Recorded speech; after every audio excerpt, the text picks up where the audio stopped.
oleh hasil pemeriksaan dari Puslapor Polri dalam aspek analog dan digital. Berdasarkan temuan tersebut, penyidik menyimpulkan bahwa para tersangka telah menyebarkan tuduhan palsu dan melakukan edit serta manipulasi digital terhadap dokumen ijazah dengan metode analisis yang tidak ilmiah dan misalnya publik. Selanjutnya, penyidik akan berkoordinasi dengan Kejaksaan Tinggi DKI Jakarta untuk proses hukum lebih lanjut.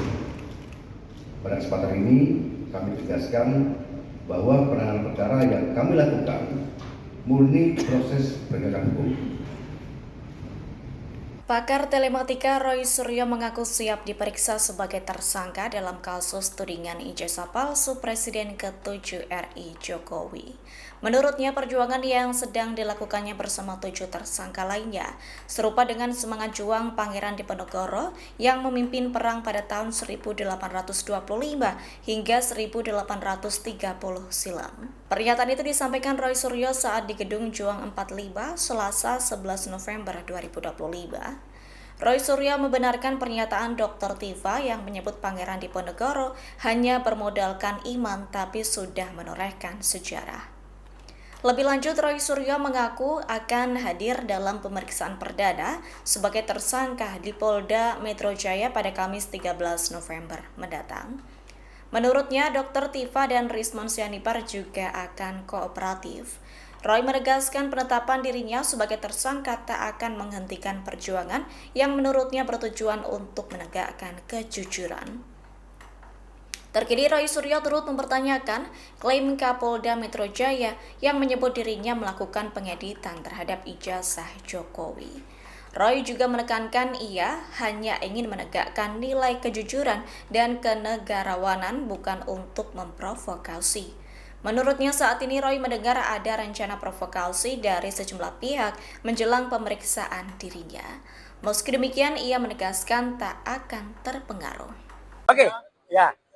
Jadi saya, Roy Suryo, selaku pemerhati telematika yang memiliki hak hukum dan juga memiliki hak untuk melakukan penelitian atas keterbukaan informasi publik juga. Jadi Undang-Undang Nomor 14 tahun 2008, penjabaran dari Undang-Undang Dasar 45 pasal 28F dan juga hak yang diatur oleh Declaration of Human Rights ya. Jadi saya bebas untuk, atau kita sebagai warga negara bebas untuk melakukan apapun keterbukaan informasi dan penelitian, apalagi untuk dokumen publik. Yang saya teliti adalah dokumen publik. Ya, jadi ini akan menjadi presiden yang sangat buruk ya. Kalau ada seseorang yang meneliti dokumen publik kemudian ditersangkakan dan kemudian dikriminalisasi. Itu yang sangat buruk. Dan yang kedua adalah kami tetap menghormati semua ini. Dan salah satu kuasa hukum saya adalah juga Pak Abdul Ghafur. Ya, itu salah satu tergabung dalam tim. Ya, tim anti kriminalisasi terhadap kami semua. Dan ada 2 klaster yang saya dengar tadi sudah ditetapkan. Klaster yang pertama terdiri dari 5 orang, klaster yang kedua terdiri dari 3 orang, dan saya perlu mengaturkan selamat juga untuk rekan saya Pak Michael yang terbebas dari klaster itu, ya gitu. Ya, jadi artinya apa? Saya tetap menghormati penetapan tersebut.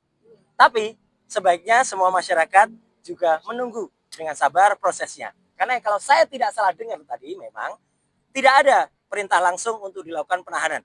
Ya, jadi ini clear banget ya, loud and clear. Jadi kalau tiba-tiba ada orang yang aneh-aneh atau orang yang mendesak-desak, itu tentu saja sudah merupakan hal yang justru melanggar hukum. Dan poin yang paling penting apa? Status TSK itu masih harus kita hormati dan sikap saya apa? Senyum saja.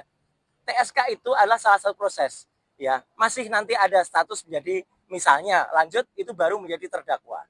Baru lanjut lagi menjadi terpidana. Di Indonesia ada orang dengan status terpidana saja inkrah. Sudah 6 tahun tuh inkrahnya ya. Masih bisa bebas melenggang dan menghina hukum di Indonesia. Ya. Jadi artinya adalah tolong aparat hukum juga fair dan adil dalam hal ini. Jadi sekali lagi sikap saya apa? Saya senyum, saya menyerahkan ke kuasa hukum, saya tetap mengajak untuk semua yang ke-7 orang lain, ke-8 orang untuk tetap tegar. Ini adalah perjuangan kita bersama rakyat Indonesia, selaku masyarakat yang bebas untuk melakukan penelitian atas dokumen publik, tidak untuk dikriminalisasi, dan tolong aparat itu juga fair dan adil, karena jangan sampai ada orang yang dengan status terpidana 6 tahun inisial SM ya itu masih bebas dan menghina hukum. Saya kira itu ya, clear.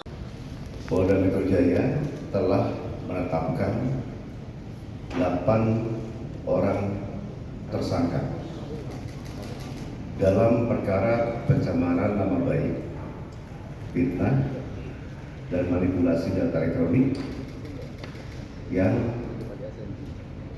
dilaporkan oleh Bapak Insinyur Haji yang akan ditetapkan sebagai tersangka antara lain atas nama RS, RHS, dan TT.